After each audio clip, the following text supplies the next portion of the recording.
Hey folks, welcome back to Only Best Fantasy Novels. My name is Robin, and today we're continuing this massive list. The links to the previous videos are in the description. So anyway, without further ado, at number 30 I have Brent Weeks' Lightbringer series. And this is one of the coolest epic fantasy series that I've read in maybe the last 20 years or so. Like, this just gives us the story of Gavin Guile, who is the most powerful magician in the world, and what happens when he begins to lose his grip on that power. And Brent Weeks came up with a concept that's both very generic and very creative in how it's done. Like, the stories were very generic as far as epic fantasy go, but the magic system is by far one of the coolest that came out in that wave of epic fantasy that came out after Branson's and blew up, and everyone wanted like a hard magic system. Like, his really stood out even by those standards, and to this day it's still one of the coolest things that I think about it when it comes to magic, and just the way that it's used and just the way it's implemented in this world in so many different ways.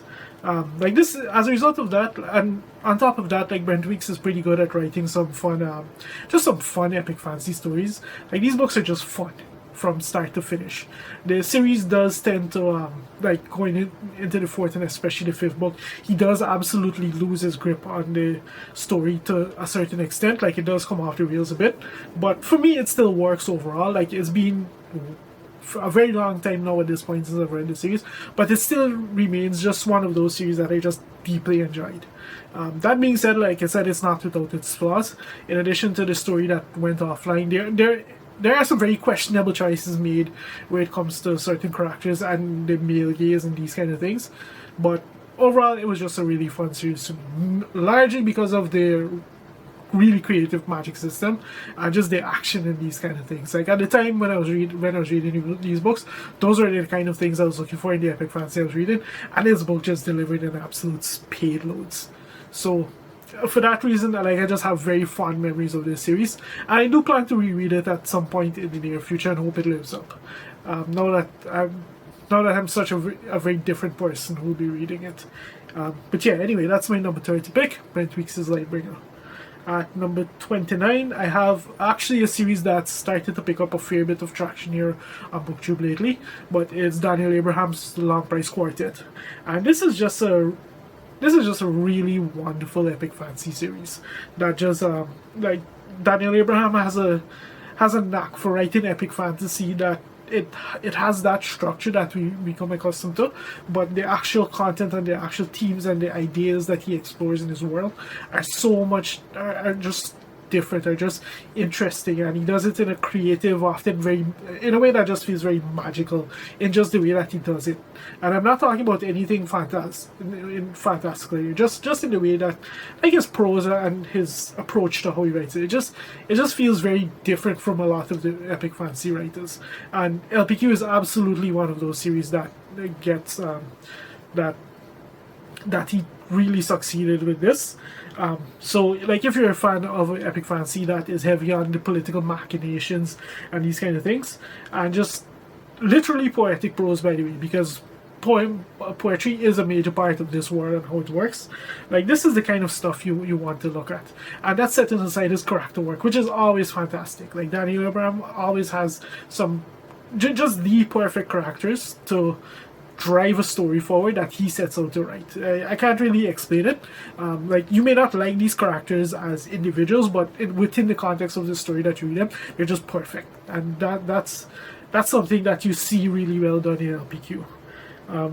Like, if there's a writer who you told me, like, if you asked me for a writer who could take really generic components of fantasy, like in terms of characters and setting and storyline and these kind of things, and create something like just an incredible drama out of it, I would tell you Daniel Abraham is probably your best bet to check. Not just this, but his Dagger Coin series, which I've mentioned previously in this series of videos. But yeah, LPQ, it's recently been picking up so much love on booktube for a reason, and I'm happy to see that happen because more people really need to read this series. Anyway, that's number 29. At number 28, I have R. Scott Bakker's Second Apocalypse, specifically the Prince of Nothing trilogy, which is the only trilogy I've read so far. I still have his quartet to read afterwards. This is just largely it's a philosophical meditation crouched within an epic fantasy setting, with just within a grim dark fantasy setting, you can say, because Bakker just gives us this brutal, unforgiving story. That will stick with you for a very long time to come after you read it, after you experience it. Because reading these books was more of an experience than it was an experience. It was an experience. Like, there's nothing. I can't think of any other series I've read that comes close to doing what Bakker does in here. The level to which he succeeds for you will depend on your tolerance for certain ideas and the way that certain stories are portrayed. Like, if you're more of a plot-driven reader and these kind of things, I don't see these books necessarily working as well for you. But if you're someone who likes to see, who likes to read books where character work and like thematic work and these kind of things are deeply explored, you really can't go wrong with this series in particular, because like Bakker just uses the epic fantasy setting and the shenanigans to just portray a really dark sequence of events and just go really ham on the dark side of the human psyche, and just really not just touch on these things in the way that a lot of grim dark fantasy does, but actually stop there, sit down, and ponder on the repercussions and the ramifications of these things and what they mean, what they mean to like a person on an individual, on a societal level, and these kind of things. Like, it's just an incredible piece of fiction. Even if it doesn't sound like something you would be interested in, it's worth trying to see what he does. So like, it is a very heavy series. It's not one to be taken lightly, which is one of the main reasons I haven't gotten around to that second quartet as yet. Because for these books, you need to be in a very I personally need to be in a very specific mindset. So when I'm pretty excited to get to that quartet, but at the same time I'm not rushing it, because I know when I get to it, it's going to take a lot out of me. So but anyway, that's my number 28 pick. At number 27, I actually have A Massive Shared World, and this was one of the first fantasy series that I read when I got into adult epic fantasy, you can call it, and that's Michael J. Sullivan's j.r.r. books, and specifically what the series that kickstarted it for me was j.r.r. Revelations. At the time when I read it, like, he just released he just got Trap published, so like I had that omnibus with the third omnibus. And yeah, anyway, what he does here, he takes sword and sorcery, like the familiar sword and sorcery classic fantasy kind of setup, and he kind of blends it and interweaves it with epic fantasy to the point where the series can transition. It just transitions so smoothly between one of them, between one and the other. Like, the stories start off very small, and many of the adventures that Royce and Hadrian go on in the series, they are very small scale, but at the same time there are some really grand storylines happening in the background. And since the time of this first series, like, this shared world has expanded to just incorporate so many more. We have the Chronicles, which features just these almost standalone action adventures of Royce and Hadrian as they slowly become the team that they are, that we meet in j.r.r. Revelations.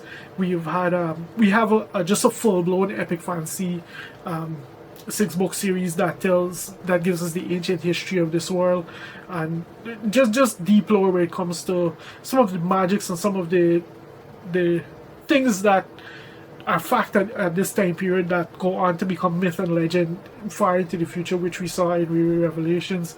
And then we have another series with standalones that feature very key characters from history. Like, there's quite a few different things going on among these varied series. Like, these books all bring something new and refreshing to the table, something different. And like I said, they span the gamut everywhere from just your standard source and sorcery story all the way to just full-blown epic fantasy. And what really makes these books work is that Michael J. Sullivan is just a really entertaining writer. Like, his prose is simple and straightforward. His stories are fun. They're action-packed, they're adventurous. He has really high highs where it comes to the epic fantasy. He has really great character moments and moments of introspection and just wonderful moments. Like the way that he portrays certain events and these kind of things. Like it's not. He often depicts dark events, dark moments in these characters' lives, but he doesn't do it in a way that's almost pornographic. That's almost gratuitous in just the way that like we don't revel in these people's misery, in the miseries of these people. Like it's done. It's just a fact of life, and the stories always have like this almost kind of uplifting, kind of hopeful quality to them that really make them enjoyable. And of course, like it has that very classic feel, that very classic style to it. That just works. It just really works well. And like I said, this was one of the very first series that I got into when I started like delving into adult epic fantasy, and I've picked up everything I've picked up from him since then has just reinforced this shared world, this entire shared world, as just one of my favorite of his one of my favorite fantasy worlds to spend time in out there. So that's my number 27 pick as a result. All the works within Riria, you can see. So I think that's Riria Revelations, Riria Chronicles, the Legends of the Forest Empire or something like that. I'm probably completely forgetting that series name. And then there's the Rise and Fall trilogy, and I think he has a new trilogy he's working on as well. So yeah. At number 26 we have Lewis Carroll's Alice in Wonderland, and it's a classic for a reason. Like most of us watching this will probably be familiar with the story already through the Disney adaptations and these kind of things, but these books, they're written in such a way that you read them as a child, you enjoy them, but if you read them as an adult, you realize just how oddball, just how strange, just how creative, just how different they are from what you would typically find in a children's book, in a middle grade book, in a fantasy book, especially today when things are just so much more generic. And don't get me wrong, I enjoy my generic fantasy just as much as anyone else, but it's books like these that push the boundaries so far, that do things just so different and in such a strange way, that make me excited to read and discover new things in this genre, and not just read generic stuff and enjoy generic stuff, but find those outliers, those strange books, those books that aren't afraid to push the boundaries and do things different in a very creative and a very strange, and not necessarily in a very popular way. That really, it's books like these that make me very excited to read fantasy every day that I wake up, essentially. So like, even if you're familiar with these stories from your childhood, I strongly recommend picking up these books and just reading them as an adult. I guarantee you're probably going to be very surprised by what you find in them, even if you're very familiar with the story. So yeah, that's my number 26 pick. At number 25, I'm going to perform heresy here and actually drop in J.r.r. Tolkien's Middle-earth. At least what I've read from him, which is Lord of the Rings, The Hobbit, and The Silmarillion. So like, I've been very vocal about this series not being like top tier for me, for like multiple reasons.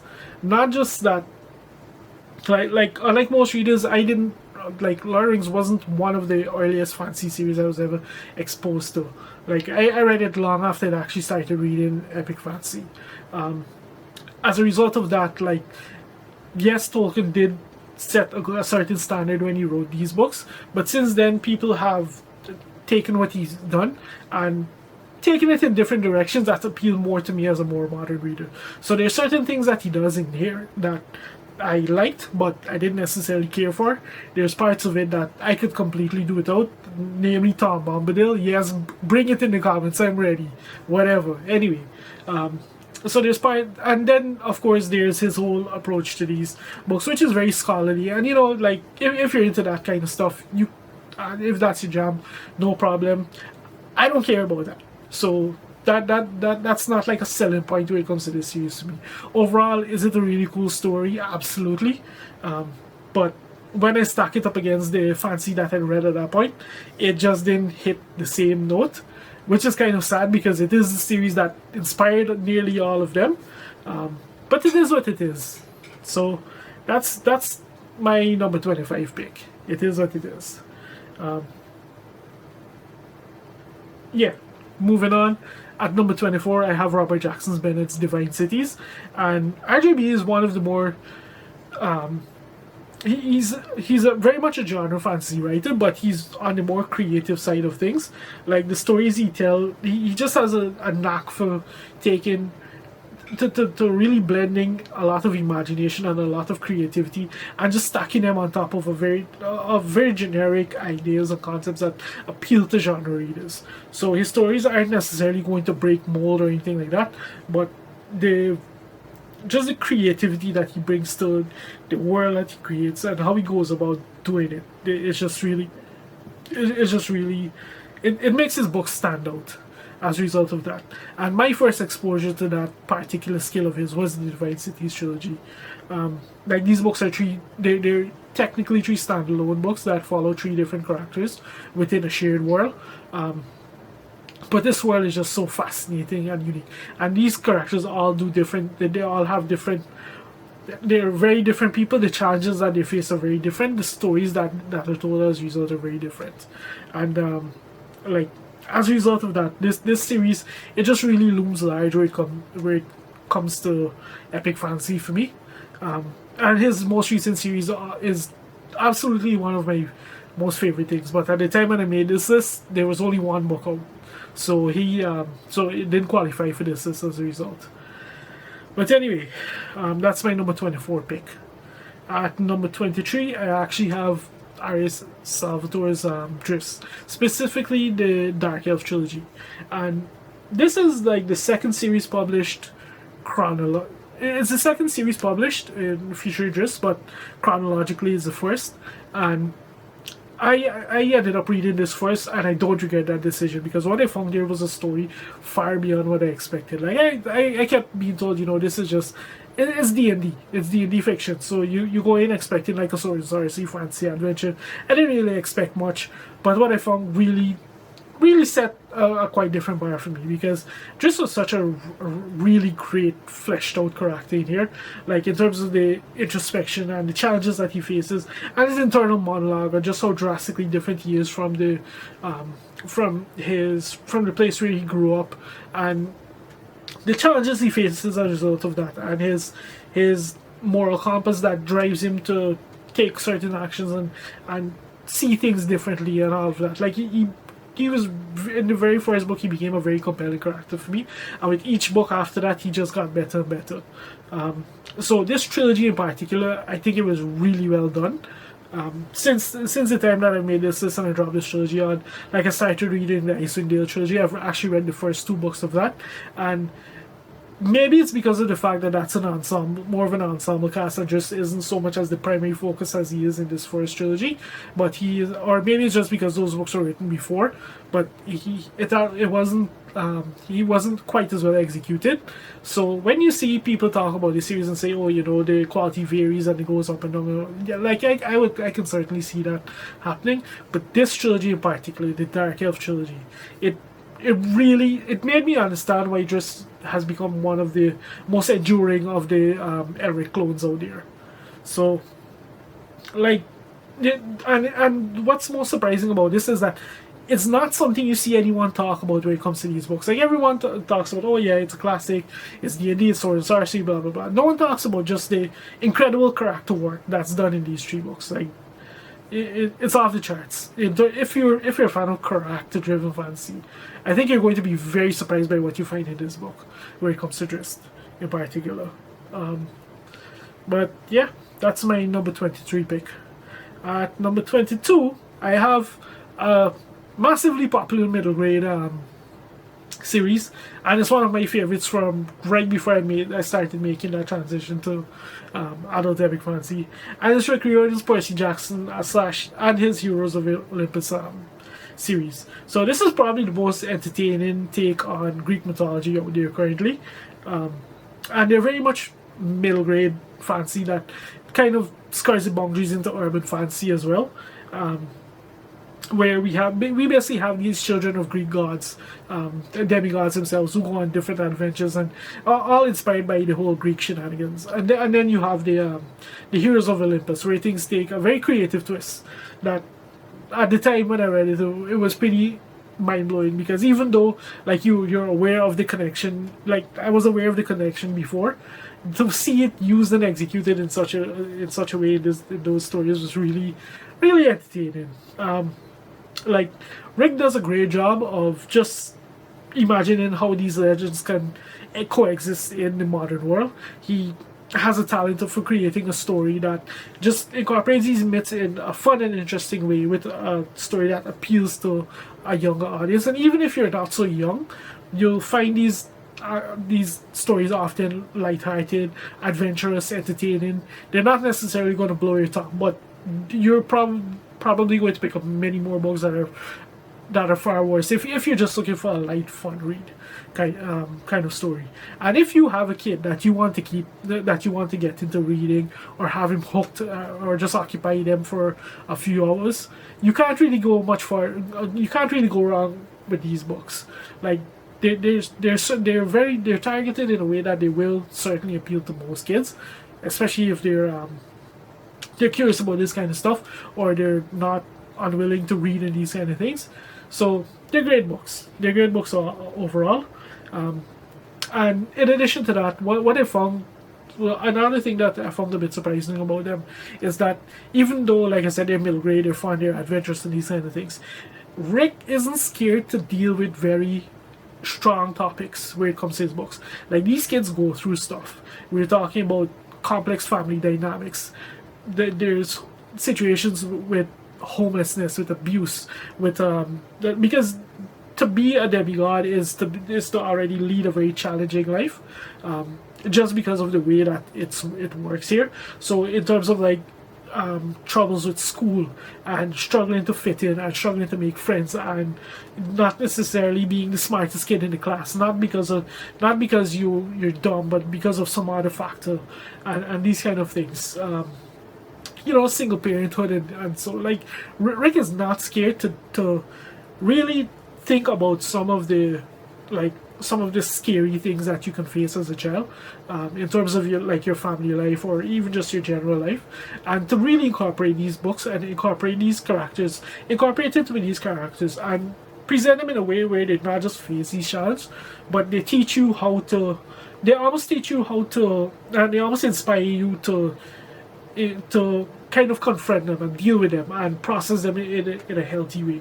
So like, and it's not like those ideas are like the main concept of these books. It's just something that's part of these characters, which I think it was really well done. It just adds another layer to the story, and I think it's one of the reasons why it appealed so much to me, even though I was a bit of an older reader by the time I got to these. Because even though, like I said, they're ostensibly just for middle grade adventure stories, whatever, they have that depth to them. They have something interesting to see, and they don't. And it's done without Rick climbing up on a soapbox and yelling at you. It's done in a way that makes you think, and not just makes you think, but gives you, puts you in a positive mindset when you think about how you would handle certain things. So for that, it's really worth its bang buck, you can see. But anyway, that's my number 22 series. And then number 21, we have one of my all-time favorite urban fantasy series, and that's Benedict Jacka's Alex Verus series. And Dresden is first and foremost my all-time favorite urban fantasy series, but there are some days when Alex Verus gives him a serious run for his money. Like Benedict Jacka's debut series is very much a clone of Dresden, and we have a story of a mage who existed on the fringes of a magical society that's deeply divided and these kind of things.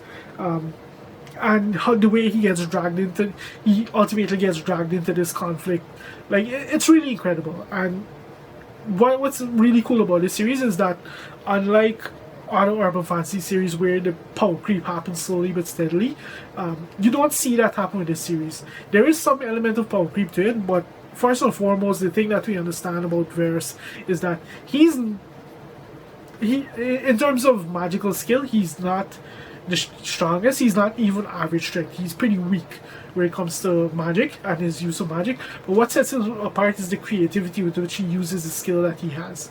He often has to take very tactical approaches to how he deals with solutions and deals with problems and situations, and of course the situations that he deals with just keep escalating with each book.